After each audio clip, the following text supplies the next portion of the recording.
Samozrejme, chceli sme zvíťaziť v tomto zápase. Bol to prvý zápas sezóny. Myslím si, že obidve mužstvá predvádzali kvalitný hokej. S tým, že prvú tretinu myslím, že sme mali trošku návrh, ale bolo to vďaka presilovým hrám, ktoré sme mali. Bohužiaľ, nepodarilo sa nám ich nejak dneska realizovať. Prvá tretina skončila, dá sa povedať, 1-1 rovnakým výsledkom.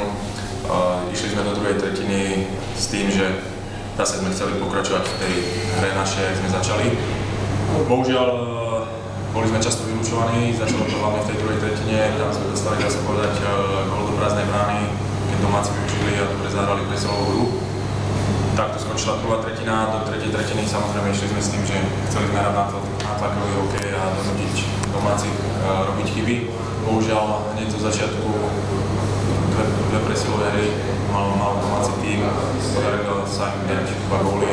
Dá sa povedať, že toto rozhodlo o dnešnom výsledku.